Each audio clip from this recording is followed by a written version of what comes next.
പിതാവിൻ്റെയും പുത്രൻ്റെയും പരിശുദ്ധാത്മാവിൻ്റെയും നാമത്തിൽ ആമേൻ. എൻ്റെ പ്രിയപ്പെട്ടവർ, ഇന്ന് ജൂലൈ 1-ാം തീയതി ബുധനാഴ്ച. അമ്മേ പരിശുദ്ധ അമ്മേ, അമ്മേ പരിശുദ്ധമേ, ദൈവമാതാവേ, കൃപാസനത്തിലൂടെ ഞങ്ങളുടെ ദേശത്തിനും അമ്മ മധ്യസ്ഥം തേടി തന്ന എല്ലാ അനുഗ്രഹങ്ങൾക്കും കൃപകൾക്കും ഞങ്ങളിപ്പോൾ ഹൃദയം നിറഞ്ഞ നന്ദി പറയുന്നു. അമ്മേ പരിശുദ്ധമേ, ദൈവമാതാവേ, 2004 ഡിസംബർ 7-ാം തീയതി ഉച്ചകഴിഞ്ഞ് 2:30 കൃപാസനത്തിൽ സംഭവിച്ച അമ്മയുടെ പ്രത്യക്ഷപ്പെടലിനെ കുറിച്ച് തിരുസഭയ്ക്ക് സമർപ്പിച്ചിരിക്കുന്ന പഠനരേഖകളുടെ മേൽ സഭാത്മകമായ പഠനം ആരംഭിക്കുവാൻ ഞങ്ങൾ പ്രാർത്ഥിക്കുന്നു. അമ്മേ പരിശുദ്ധമേ, ഭൂസ്വർലോകങ്ങളുടെ രാജ്ഞിയായ അങ്ങേയ്ക്ക് ഭൗമ സംരക്ഷണത്തിനായി പ്രപഞ്ചപ്രകൃതിയെ തന്നെ തിരുസഭ പ്രതിഷ്ഠിക്കുവാൻ ഈ പ്രത്യക്ഷീകരണം വഴി ഇടയാക്കണമേ. പരിശുദ്ധമേ, ജപമാല മാതാവേ, സകല കൃപാസനം പ്രാർത്ഥനയോടും ചേർത്ത് ഞങ്ങളിപ്പോൾ പ്രാർത്ഥിക്കുന്ന ഈ കുടുംബത്തിന്റെ പ്രത്യേക നിയോഗം പറ മക്കളെ.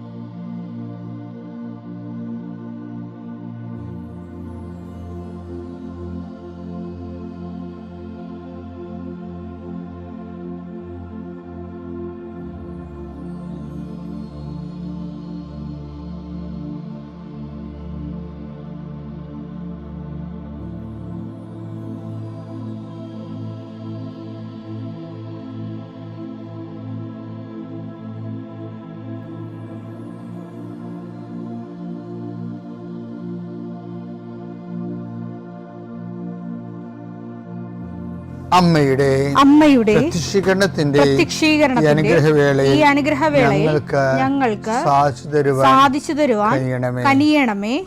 ആമേൻ. വിശ്വാസ പ്രമാണം. സർവശക്തനായ പിതാവും ആകാശത്തിന്റെയും ഭൂമിയുടെയും സൃഷ്ടാവുമായ ദൈവത്തിൽ ഞാൻ വിശ്വസിക്കുന്നു. അവിടുത്തെ ഏകപുത്രനും ഞങ്ങളുടെ കർത്താവുമായ ഈശോമിശിഹായിലും ഞാൻ വിശ്വസിക്കുന്നു. ഈ പുത്രൻ പരിശുദ്ധാത്മാവിനാൽ ഗർഭസ്ഥനായി കന്യകാമറിയത്തിൽ നിന്ന് പിറന്ന് പൊന്തിയോസ് പീലാത്തോസിന്റെ കാലത്ത് പീഡകൾ സഹിച്ച് കുരിശിൽ തറയ്ക്കപ്പെട്ട് മരിച്ച് അടക്കപ്പെട്ട് പാതാളങ്ങളിൽ ഇറങ്ങി മരിച്ചവരുടെ ഇടയിൽ നിന്ന് 3-ാം നാൾ ഉയർത്ത് സ്വർഗത്തിലേക്ക് എഴുന്നള്ളി സർവശക്തിയുള്ള പിതാവായ ദൈവത്തിന്റെ വലതുഭാഗത്തിരിക്കുന്നു.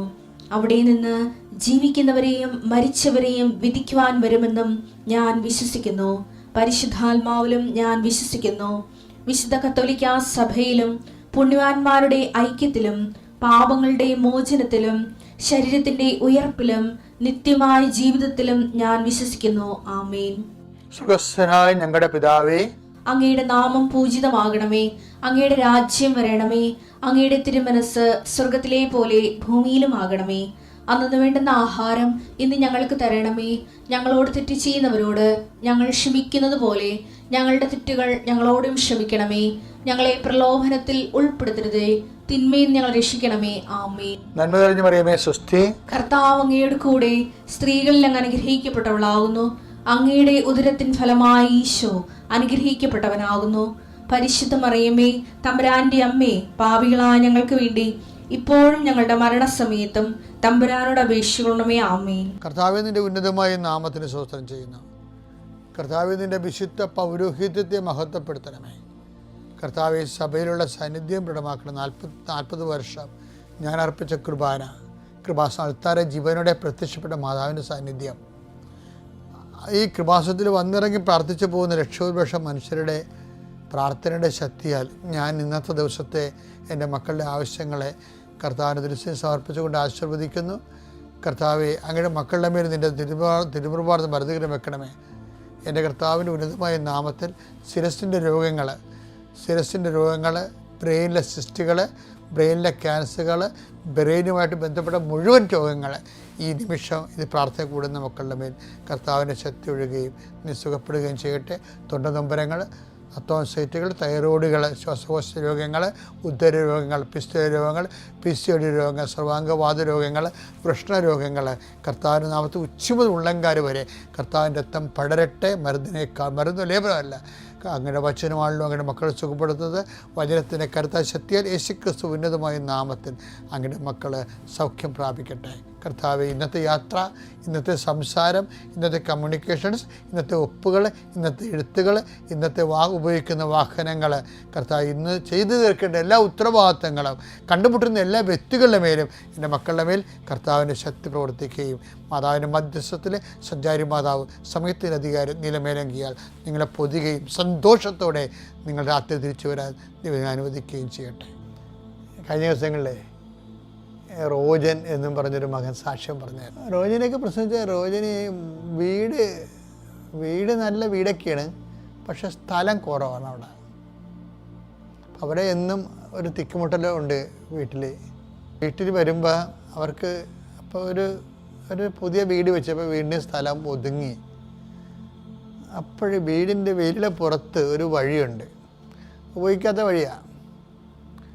അപ്പം അതിൽ നിന്ന് അത് ഒരു സെൻറ്റ് സ്ഥലം കിട്ടിയാൽ ഇവർക്ക് കുറച്ചുകൂടി സൗകര്യം ഉണ്ടാകും. പക്ഷേ ചോദിച്ചാൽ തരുമോ എന്നറിയത്തില്ല.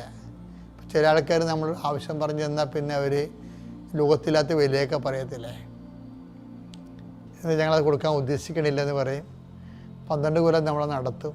അവർക്കൊരാവശ്യം ഉണ്ടാകത്തില്ല ചിലപ്പോൾ. ഒരുമാതിരിപ്പെട്ട നാട്ടിൽ നടപ്പുള്ള വിലയാണെങ്കിൽ കൊടുത്ത് കാശ് മേടിക്കണമല്ല. പക്ഷേ ഇവരങ്ങനെ അവർക്ക് കാശ് ആവശ്യമില്ലാത്തത് കൊണ്ട് നമുക്കത് തരാതിരിക്കണം, എന്തെങ്കിലുമൊക്കെ ഏടാകൂടങ്ങളുണ്ടാവില്ല.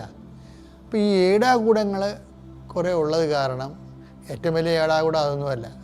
ആ സ്ഥലത്തിൻ്റെ ഉടമസ്ഥൻ്റെ വീട്ടിലൊരാൾ മരിച്ച്, ആ കുടുംബം മരിച്ചു.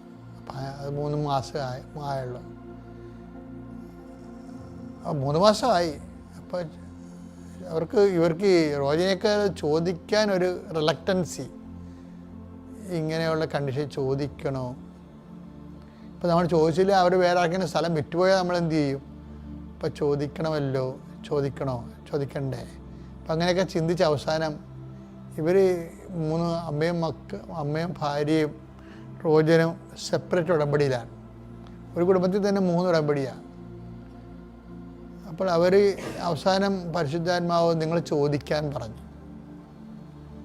അപ്പോൾ അവർ ചോദിച്ച് ചോദിക്കണത് വിഷമമുണ്ട്, ഞങ്ങളങ്ങനെ ഉദ്ദേശിച്ചിട്ടില്ല, നിങ്ങളെ വിഷമിക്കാൻ ഉദ്ദേശിച്ചിട്ടില്ല.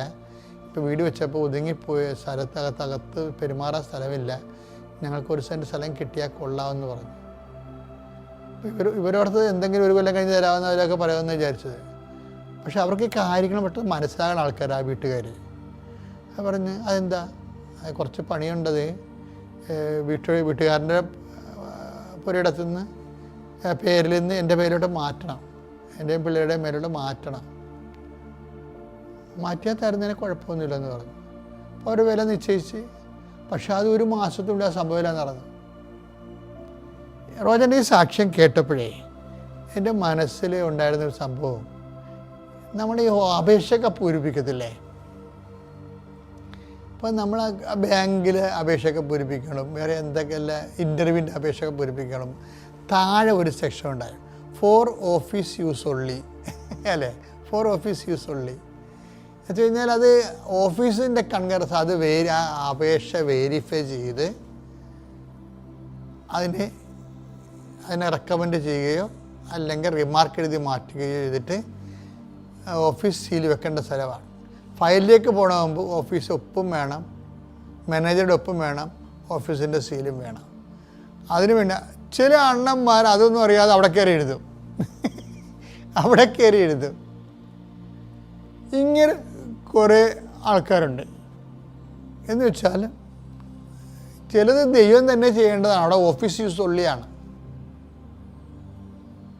ദൈവം തന്നെ ചെയ്യേണ്ടത്. നമ്മൾ ചെയ്താൽ ശരിയാകത്തില്ല, നമ്മൾ ചെയ്താൽ അത് ക്യാൻസലാകും മിക്കവാറും. ഈ അറിയാൻ പാടില്ലാത്തവർ കയറി ഓഫീസിൻ്റെ പേപ്പറെ കയറി കുറേ പേരൊക്കെ എഴുതി നമ്മൾ സ്വന്തം കാര്യമൊക്കെ എഴുതി വെക്കണില്ലേ, അതുപോലെ വരും. അപ്പം ദൈവത്തിൻ്റെ ഭാഗത്തു നിന്നുള്ള കാര്യം ദൈവം തന്നെ ചെയ്യേണ്ടത്. അപ്പം നമ്മളെന്താ ചെയ്യേണ്ടത്? ദൈവത്തെ കൊണ്ട് അത് ചെയ്യിക്കണം. അതിനെന്ത് ചെയ്യണം? ദൈവം നമുക്ക് വേണ്ടി അത് ചെയ്യാൻ ഇപ്പോൾ ബൈബിൾ പറയത്തില്ലേ, ഇവൻ ഇത് ചെയ്തു കൊടുക്കാൻ ഇവൻ അർഹനാണ്. ആ വചനം എടുത്തേ, ലൂക്ക 7:4. അവർ യേശുവിന്റെ അടുത്ത് വന്ന്, അവർ യേശുവിൻ്റെ, അത് യഹൂദ പ്രമാണികളാണ് കേട്ടോ, അവർ യേശുവിൻ്റെ അടുത്ത് വന്ന് കേണ് അപേക്ഷിച്ചു പറഞ്ഞു, നീ ഇത് ചെയ്തു കൊടുക്കാൻ അവൻ അർഹനാണ്. അതാണ് വിഷയം, അവൻ അർഹനാണ്. അപ്പം നമ്മൾ ഈ 4 ഓഫീസേഴ്സ് ഉള്ളെന്ന് പറയുമ്പോൾ നമ്മൾ ചെയ്യേണ്ടത്, അത് ദൈവം ചെയ്യാനുള്ള ദൈവം ചെയ്തോളൂ. പക്ഷെ നമ്മൾ ചെയ്യേണ്ടത് എന്താണ്? ഇത് ദൈവം അത് ചെയ്തു തരാൻ, ആ ഓഫീസിലെ വർക്ക് കൺകറൻസ് ചെയ്തു തരാൻ, സീൽ ചെയ്തു തരാൻ, സൈൻ ചെയ്തു തരാൻ നമ്മൾ തന്നെ ദൈവദൃശ്യനെ അർഹരാക്കേണ്ടതുണ്ട്.